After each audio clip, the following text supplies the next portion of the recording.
गरीब चटनी पराठे वाली।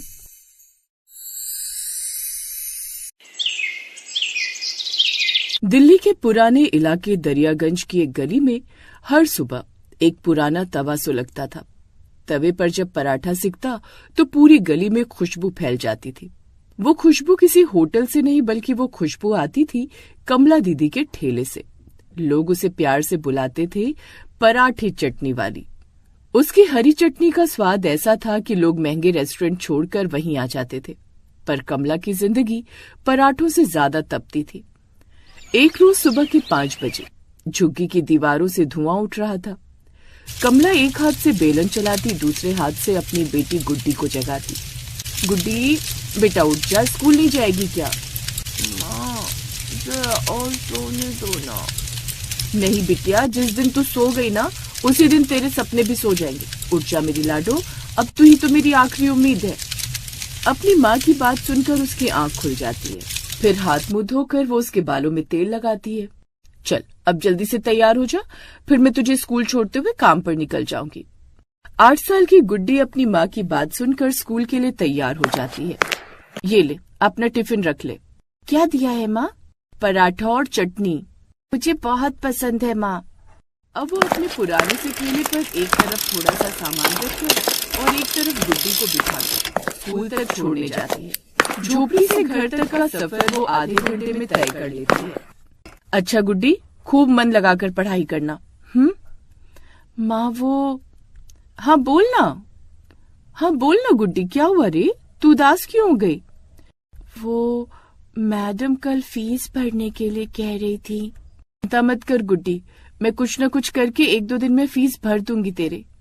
घबराई हुई सी गुड्डी स्कूल के अंदर चली जाती है और कमला अपनी थैली लेकर सड़क की ओर चल पड़ती है। फिर कुछ देर बाद ही वो सड़क किनारे पहुंचती है।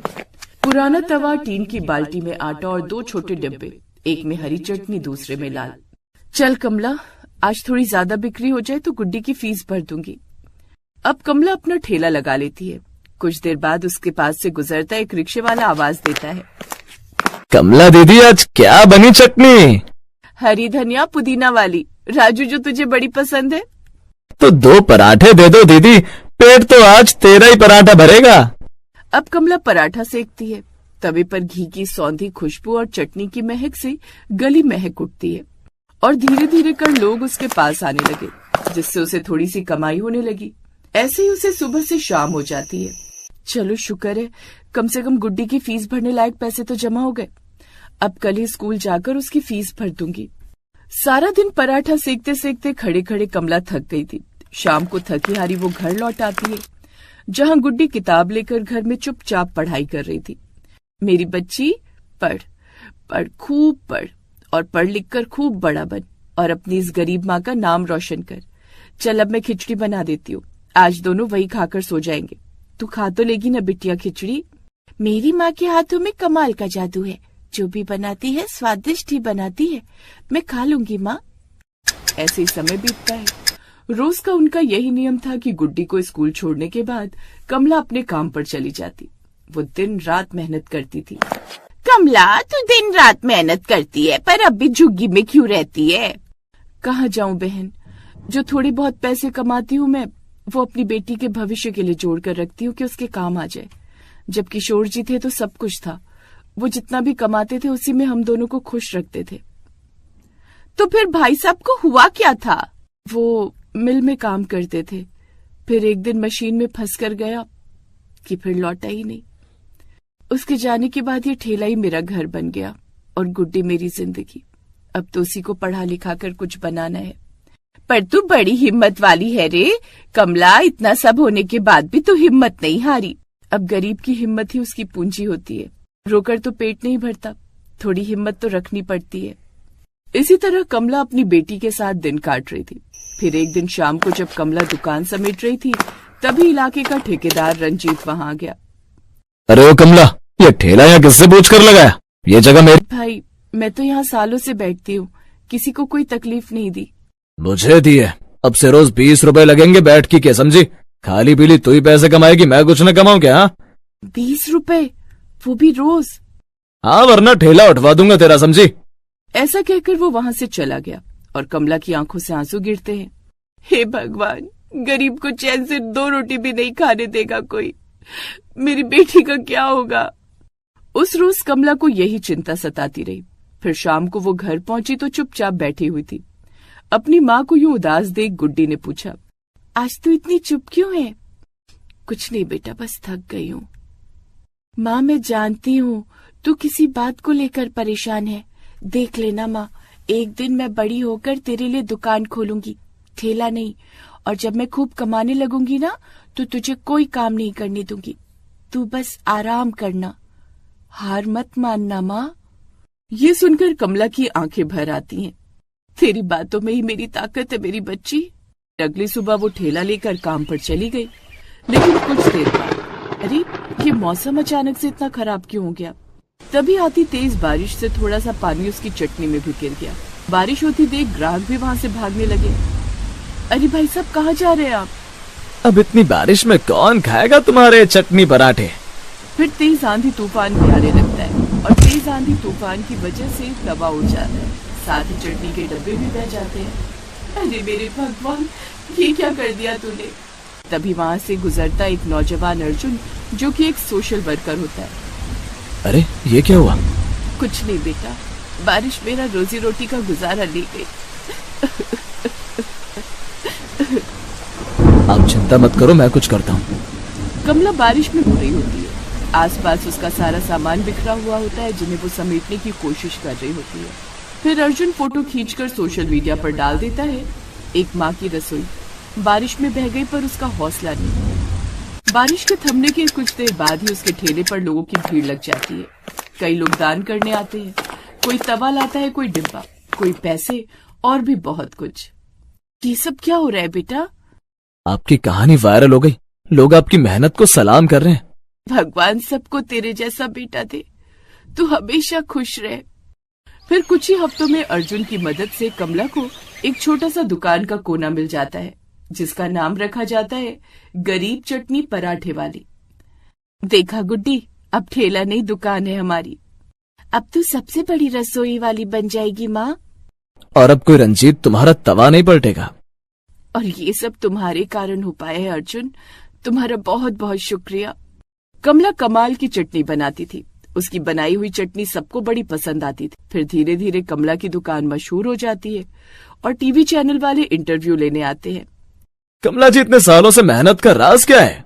राज बस इतना है, भूख चाहे पेट की हो या इज्जत की, दोनों का इलाज मेहनत है। मैंने आटा बेलते बेलते सीखा है कि गरीब को कोई नहीं उठाता, उसे खुद उठना पड़ता है। अब कमला का जीवन बदलने लगता है। अब उसके ग्राहक बढ़ने लगते हैं, जिससे उसकी आमदनी ठीक ठाक होने लगती है। फिर 5 साल बाद गुड्डी अब एक बड़ी शेफ बन चुकी है, एक बड़े होटल में काम करती है। अब गुड्डी भी अच्छे पैसे कमाने लगती है और कुछ समय बाद वो भी अपनी माँ के साथ बिजनेस को और आगे बढ़ाती है और एक बड़ा सा रेस्टोरेंट खोल लेती है। और अब वो खुद का बड़ा सा घर बना लेती है, साथ ही बड़ी गाड़ी भी खरीद लेती है, जिसमें बिठाकर गुड्डी अपनी माँ को सैर करवाती है।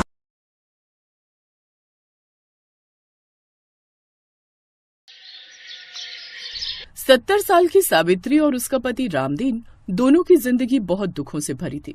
किराए का मकान था। किराया न देने की वजह से मकान मालिक ने उन्हें घर से निकाल दिया। इकलौता बेटा मुकेश बहुत ही बिगड़ा हुआ था। वो अपनी पत्नी के साथ अलग जाकर रहने लगा। सावित्री ने सोचा कि मेहनत तो करनी पड़ेगी, क्योंकि गुजारा करने के लिए काम जरूरी है। इसलिए सावित्री ने फुटपाथ पर ही एक अंगीठी जलाकर गर्मा गर्म चपाती और टमाटर की चटनी बेचने का काम शुरू किया। सावित्री बहुत बढ़िया चपाती और टमाटर की चटनी बनाती थी। आते जाते लोग उसके पास रुकते और चपाती और चटनी खरीद कर खाते। सावित्री अम्मा, कुछ भी कहो, जब से तुम्हारे यहाँ गर्मा गर्म चपाती और टमाटर की चटनी खाने लगाऊं ना, घर के खाने की कमी महसूस ही नहीं होती। धन्यवाद बेटा, मैं तो बस कोशिश करती हूँ कि यहाँ पर जितने भी काम करने वाले लोग हैं, उन्हें घर के खाने की सच में कमी महसूस ना हो, इसीलिए मैं गर्मा गर्म चपाती और चटनी बनाती हूँ। सावित्री, टमाटर और आटा ले आया हूँ। रामदीन अगले दिन का सामान पकड़ाने लगता है, तभी उसकी सांस फूल जाती है। तुम्हें कहा था बुखार में मत जाओ, पर तुम मेरी सुनते कहाँ हो। मैं चली जाती सामान लेने बाजार। क्या करूं सावित्री, सारा दिन फुटपाथ पर लेटे लेटे मन नहीं लग रहा था। सोचा कि बाजार से सामान ले आऊंगा तो थोड़ा मन लग जाएगा। तो भी तो अकेली लगी रहती है। काका, आप दोनों इस उम्र में यहाँ फुटपाथ पर रहते हो? हाँ बेटा, जब औलाद नालायक निकलती है ना, तो माता पिता का बुढ़ापा सड़कों पर गुजरता है। ग्राहक चपाती और चटनी खाकर जा चुके थे। सावित्री और रामदीन कुछ देर आराम करने लगे, तभी उनका नालायक बेटा और बहू आ गए। मुकेश ने झटके से पैसों के गल्ले को खोला तो सावित्री ने उसका हाथ रोक दिया। क्या कर रहा है मुकेश? छोड़ पैसे, मैं तुझे आज पैसे नहीं ले जाने दूंगी। अरे हम मेहनत करते हैं तब जाकर फुटपाथ पर रहने के लिए थोड़ा बहुत कमा पाते हैं। अम्मा तू जानती है, पैसे तो मैं ले जाकर रहूंगा, मुझे किराया भरना है और आज सुनैना का जन्मदिन है, मुझे इसे पिक्चर दिखाने ले जाना है। लाओ पैसे दो। माँ बाप की जायदाद पर बेटे का हक होता है, इसलिए जो भी पैसे कमाते हो इस पर मेरा हक है। सुनो जी, जल्दी करो, पिक्चर का टाइम हो गया है। शर्म आनी चाहिए तुम दोनों को। इस उम्र में तुम्हारी माँ इतनी मेहनत करती है, सड़कों पर सोकर सुबह सुबह उठती है, चपाती चटनी बनाकर बेचती है, और जो पैसे कमाती है तुम सारे छीन कर ले जाते हो। बाबू ज्यादा दिमाग मत खाओ, हमें लेट हो रहा है। चलो सुनैना, आज तुम्हें पिक्चर दिखाकर रात को खाना भी खिलाऊंगा। ये रहे किराए के पैसे और ये रहे हमारे पिक्चर और खाने के। अक्सर ऐसा ही होता था। मुकेश अपनी पत्नी सुनैना के साथ आकर पैसे छीनकर चला जाता था। सावित्री और रामदीन इस बात से बहुत दुखी रहते थे। वो जो भी कमाते वो सारा मुकेश छीन लेता। एक दिन सावित्री और रामदीन चपाती चटनी बेच रहे थे, तभी उन्होंने सड़क के दूसरे किनारे पर एक आदमी को चलते चलते अचानक से गिरते हुए देखा। सावित्री और रामदीन दोनों दौड़कर सड़क के पार गए और आदमी को सहारा दिया और अपने पास लेकर आए। भैया जी, आपके तो घुटनों में चोट आ गई है, अचानक गिर कैसे गए? आज सुबह चश्मा घर छोड़ाया, सड़क पर पत्थर दिखाई नहीं दिया तो ठोकर लग गई। भैया जी, पास में ही डॉक्टर की दुकान है, चलो मैं आपकी पट्टी करवा देता हूँ। नहीं नहीं, बहुत बहुत शुक्रिया, मैंने बेटे को फोन कर दिया, वो आता होगा। आप दोनों इस उम्र में यहाँ फुटपाथ पर काम करते हो? हाँ भैया जी, बस जीने का यही सहारा है, चटनी रोटी बेचकर गुजारा करते हैं। फुटपाथ पर रहते हो और यही काम करके गुजारा करते हो? सावित्री और रामदीन हरिनारायण नाम के उस व्यक्ति को सारी बात बताते हैं। कुछ देर बाद हरिनारायण जी का बेटा उन्हें लेने आ जाता है। तब तक सावित्री ने हरिनारायण जी को चपाती और टमाटर की चटनी खिला दी थी। सावित्री, तुम चपाती और टमाटर की चटनी बहुत स्वादिष्ट बनाती हो। अभी तो मैं बेटे के साथ जा रहा हूँ, एक बार फिर जरूर आऊंगा। अच्छा, चलता हूँ, बहुत बहुत धन्यवाद। हरिनारायण जी अपने बेटे के साथ कार में बैठकर घर लौट गए। सावित्री और रामदीन फिर से अपने काम पर लग गए। एक दिन रामदीन की तबीयत बहुत खराब हो गई। सावित्री शाम को काम निपटाकर रामदीन को डॉक्टर के पास ले जाने लगी, तभी हरिनारायण जी आ गए। इधर से गुजर रहा था, सोचा आपसे और रामदीन से मिलता जाऊं। आपकी चपाती और टमाटर की चटनी की बहुत याद आ रही थी। क्या हुआ, कहीं जा रही हो? हाँ भैया जी, इनकी तबीयत बहुत खराब है, सुबह से बुखार में तप रहे हैं। पास के डॉक्टर पर ले जा रही थी, सोचा दवाई दिलवा दूं तो इन्हें थोड़ा आराम आ जाएगा।